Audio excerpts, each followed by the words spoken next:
निदान अध्याय पढ़ रहे थे। तो ये वीडियो को स्टार्ट करने के पहले मैं आपको ये बता दूं कि ये वीडियो कंटिन्यूएशन में है।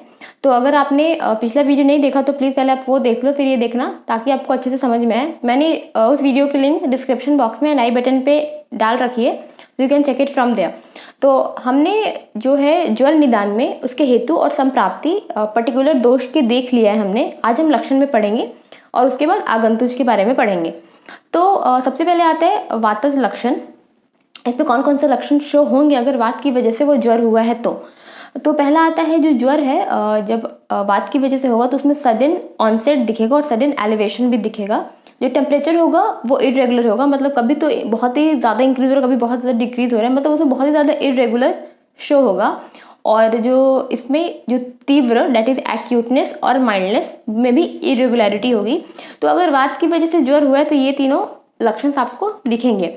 उसके बाद है कि ज्वर इंक्रीज कब कब होगा, डाइजेशन के बाद, आफ्टरनून में, डान में और ग्रीष्म ऋतु के अंत में। उसके बाद थर्ड लक्षण आता है हमारा नख, नयन, वदन, मूत्र, पुरुष, त्वचा। तो पहले मैं इसकी मीनिंग एक्सप्लेन कर दूं, आपको पता भी होंगे शायद। नख का मतलब आप बोल सकते हो नेल्स, नयन मतलब आईज, वदन मतलब माउथ फेस, मूत्र मतलब यूरिन, पुरुष फीसेस एंड त्वचा मतलब स्किन। तो ये जो है इसमें बहुत ज़्यादा एक्सेसिव परुष हो जाएगा, मतलब बहुत रफ हो जाएगा, और अरुण वर्ण का मतलब रेडिश इन कलर।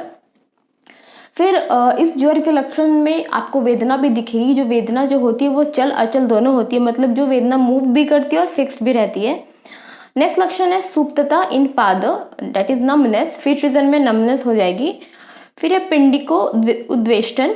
इसमें जो है बेसिकली इसमें पिंड होता क्या है, जो पिंड जानु मतलब नी और जानु अधोभाग के बीच वाले पार्ट को हम पिंड बोलते हैं, तो वहाँ पे बहुत ज़्यादा क्रैम्प्स होंगे। नेक्स्ट लक्षण है लूजनेस इन संधि, उर्वशाद, थाई रीजन में इनएक्टिविटी शो होगा।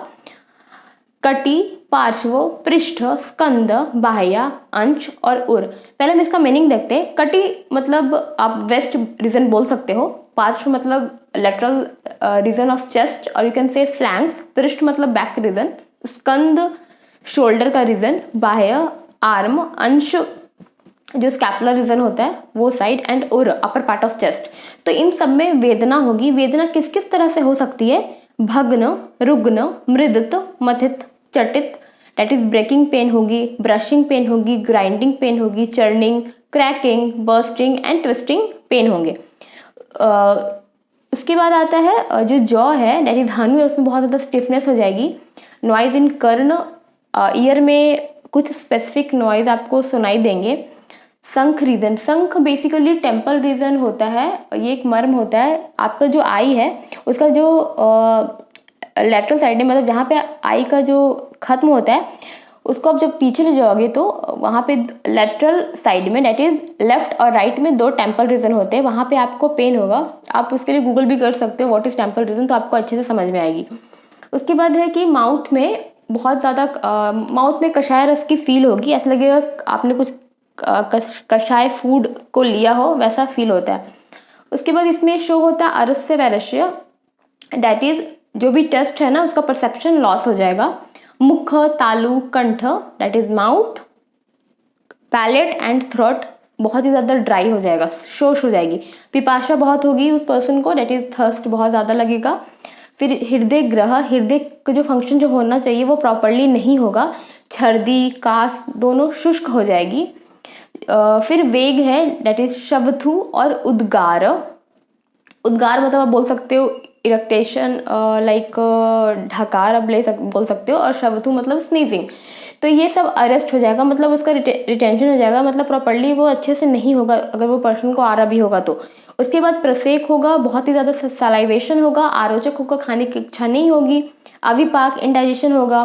विषाद, वो पर्सन डिप्रेशन में भी जा सकता है। जृंभा बहुत ही ज़्यादा आएगी, हमने देखा था विशेष पूर्व रूप में मैंने आपको जृंभा एक्सप्लेन किया था, किससे आपको जृंभा से पता चलेगा कि वो वातज है, तो जृंभा से आप याद रख सकते हो। उसके बाद इसमें और भी लक्षण सब होते हैं, जैसे कि विनाम, वेपथु, श्रम। विनाम को मतलब आप बोल सकते हो फ्लेक्सन और बेंडिंग। वेपथु मतलब बहुत ही ज़्यादा बॉडी में ट्रेमर होगा, बहुत ही ज़्यादा एग्जॉक्शन होगा। फिर भ्रम, प्रलाप एंड रात्रि जागरण भी इसमें देखा जाएगा। हर्ष, तो मतलब हर्ष मतलब हॉरिपिलेशन यू कैन से, रोम और दंत, दंत मतलब दांत और रोम मतलब जो बॉडी में जो हेयर पाया जाता है उसमें बहुत ही ज़्यादा हॉरिपिलेशन होगा। और जिसको वातज ज्वर है उसको उष्ण चीज़ें बहुत ही ज़्यादा अच्छी लगेगी। तो ये थे हमारे वातज ज्वर के लक्षण।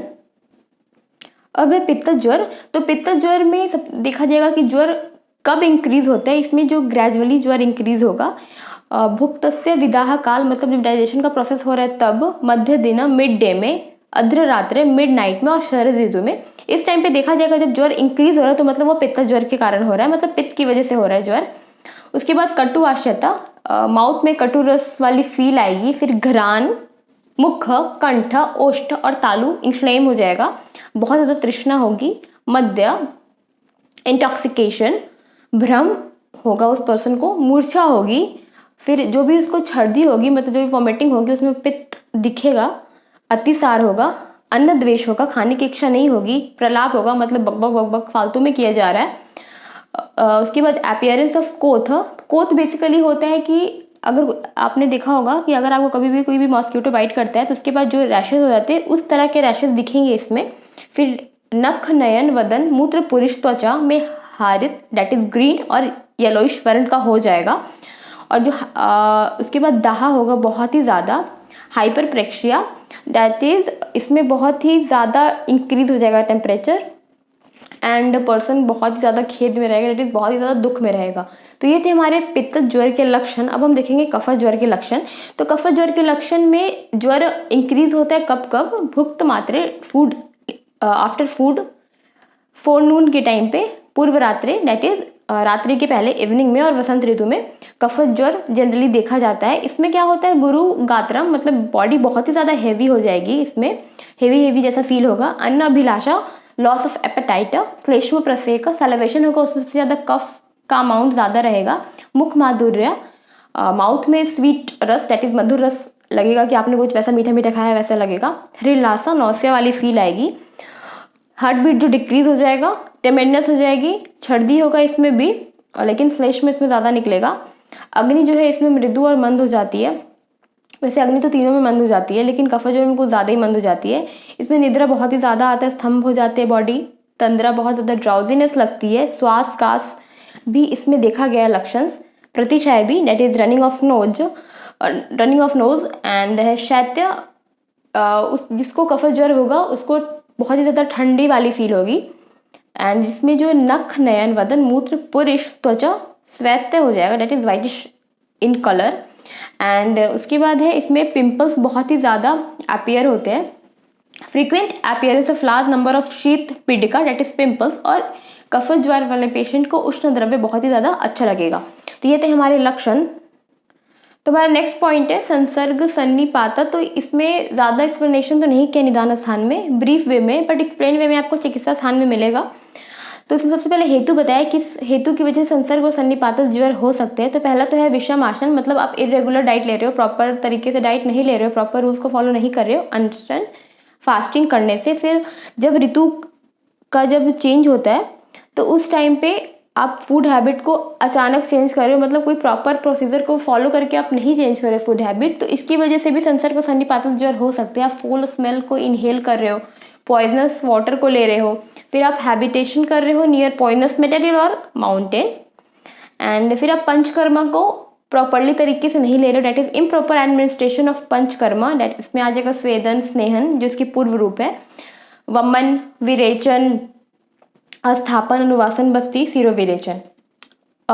नेक्स्ट पॉइंट है कि पंचकर्मा के बाद जो पश्चात कर्म दिया जाता है वो इम्प्रॉपर तरीके से दिया जाता है, मतलब इम्प्रॉपर तरीके से देने से ये ज्वर हो सकता है, और यू कैन से संसर्जन कर्म। फिर इसके हेतु ये भी है कि इम्प्रॉपर तरीके से चाइल्ड डिलीवरी हो रही है और इम्प्रॉपर पोस्टपार्टम मैनेजमेंट हो रहा है, तो ये सब हेतु होते हैं संसर्जन और संसर्ग और सन्निपात ज्वर के। अब हम इसके लक्षण देखेंगे। तो इसमें लक्षण में ज़्यादा कुछ तो नहीं बताया है, इसमें ये बताया है कि जो अगर कोई भी संसर्ग ज्वर होगा तो उसमें जो भी दोष इन्वॉल्व होंगे उसके लक्षण दिखेंगे, जो कि अभी हमने पढ़ा वातज, पित्तज, कफज में स्पेशली, एंड उसमें कुछ स्पेसिफिक लक्षण भी दिखते हैं जो हमें थर्ड ईयर में पढ़ना है, चिकित्सा स्थान में पढ़ना है। नेक्स्ट पॉइंट है आगंतुक ज्वर। तो इसमें तो पहले अगर कोई पर्सन को आगंतुक की वजह से ज्वर हुआ है तो इसमें सबसे पहले उसको व्यथा दिखेगी, पेन दिखेगा, उसके बाद दोषद लक्षण दिखेंगे, क्योंकि इसमें सबसे पहले तो सिम्टम दिखते हैं, बाद में दोष की दृष्टि होती है, ऐसा आप बोल सकते हो। तो इसमें भी है, आगंतुक ज्वर में भी हेतु है 4, अभिघात, अभिसंग, अभिचार और अभिशाप। तो अभिघात क्या है? तो इसमें बेसिकली इंजरी होती है या फिर बीटिंग होती है कोई भी पर्सन की, you can say physical assault. अभिसंग में इविल स्पिरिट का पोजेशन या फिर काम का बहुत ज़्यादा प्रेशर, वो पर्सन बहुत ज़्यादा क्रोध कर रहा है, लोभ कर रहा है, तो ये भी एक हेतु हो सकता है आगंतुक ज्वर का।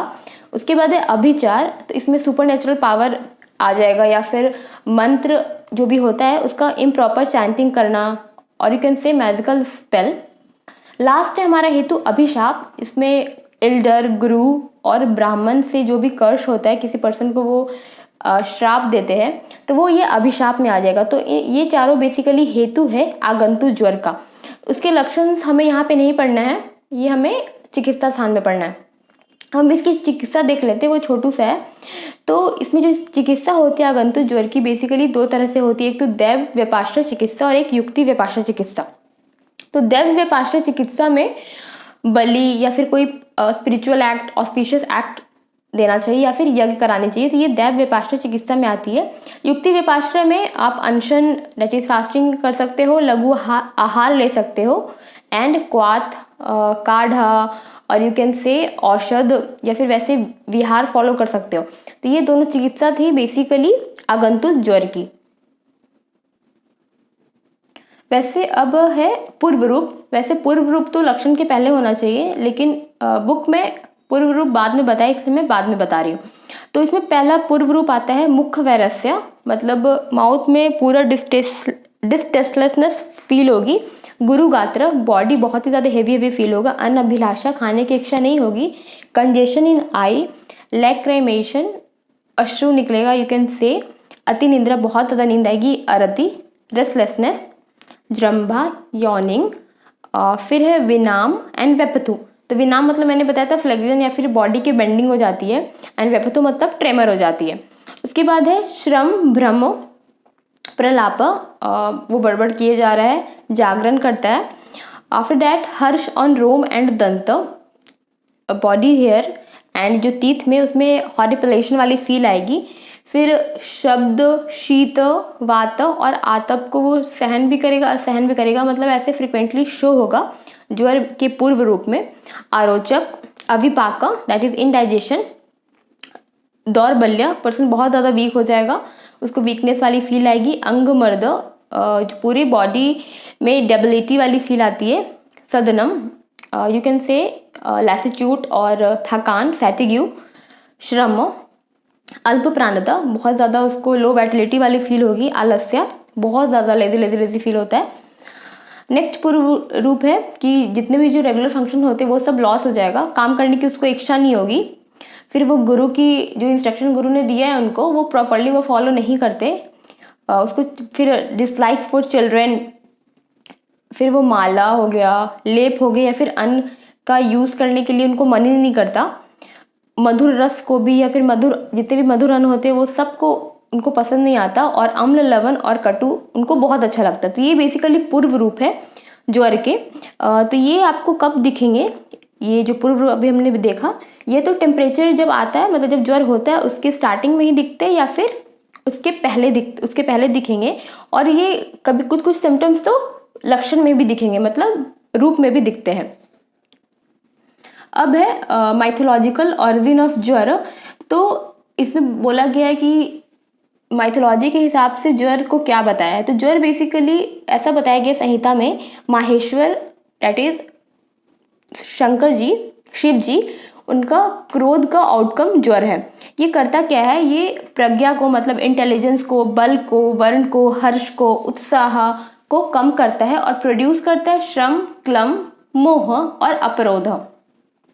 एंड इसके बाद leads to death, it leads to death. ठीक है, ज्वर को सारे डिजीज का किंग बोला गया है। क्यों? क्योंकि ये बहुत ही ज़्यादा कॉम्प्लिकेटेड होता है, डिफिकल्ट होता है क्योर करने में। इसके साथ साथ ये बॉडी में मिजरी लाता है, दैट इज दुख लाता है, बाय प्रोड्यूसिंग संताप इन शरीर, मन ताप एंड इंद्रिय ताप, और यू कैन से व्याकुलता। तो संताप इन शरीर मतलब शरीर में पेन होगा, टेम्परेचर शो होगा। मन ताप आप कैसे बताओगे, तो उसमें उस पर्सन को कंसंट्रेशन नहीं हो पाएगा, लॉस ऑफ कंसंट्रेशन, रेस्टलेसनेस वाली फील होगी और फैटिगी होगा।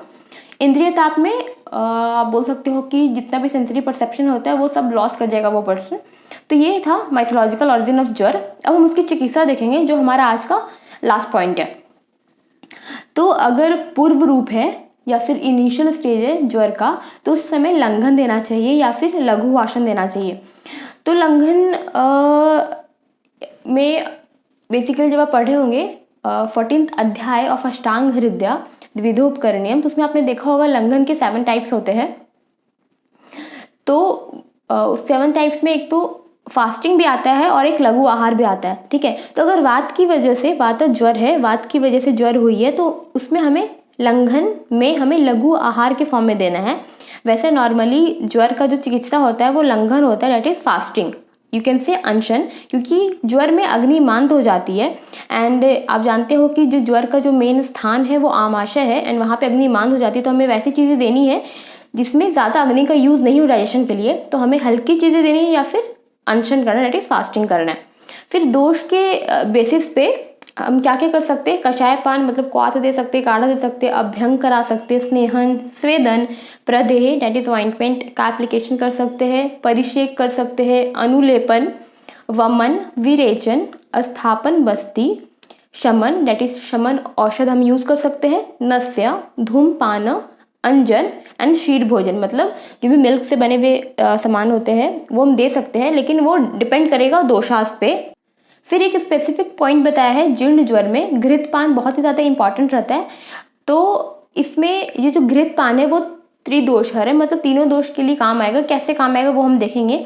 तो अगर वातहर है, मतलब अगर हम घृत ले रहे हैं तो वो वात को कम कर रहा है। तो कैसे कम कर रहा है, तो वो स्नेह गुण से कम कर रहा है। हम जानते हैं वात में रुक्षता ज़्यादा होती है और घृत में स्नेह गुण होता है, तो स्नेह गुण से वात ज्वर कम होती है। पित्तहर कैसे कर रहा है, शीत गुण से कर रहा है। तो वातहर और पित्तहर बेसिकली घृत है जो अपने विरोधी गुण से कर रहा है। अब आता है कफकर। तो कफकर है जो संस्कार अनुवर्तन की वजह से। संस्कार अनुवर्तन में बेसिकली ये होता है कि वो अपनी प्रॉपर्टी को नहीं छोड़ता, उसके साथ साथ जो भी जिसके साथ भी हम उसको प्रोसेस करते हैं वो उसकी भी क्वालिटीज ले लेता है। जैसे कि हमने घृत लिया और उसके साथ वैसा ड्रग मिला है जैसे कि कटु, तिक्त, कषाय रस, उसके साथ जब हम देंगे कफत ज्वर में तो वो बहुत ही ज़्यादा लाभदायक होता है एंड इजीली वो कफत ज्वर को कम कर सकता है। तो इसीलिए जीर्ण ज्वर में हम घृत पान देंगे, ना कि नव ज्वर में। तो आपको ये ध्यान रखना है। तो ये हमारा था बेसिक चिकित्सा, और डिटेल में चिकित्सा आपको चिकित्सा साल में पढ़ने होगी। तो आई होप कि आपको ज्वर निदान अध्याय समझ में आया होगा। And if you like it then please share the video with your batchmates and comment in the comment section. So that's all for today. See ya, have a good day and thank you for watching. Bye bye.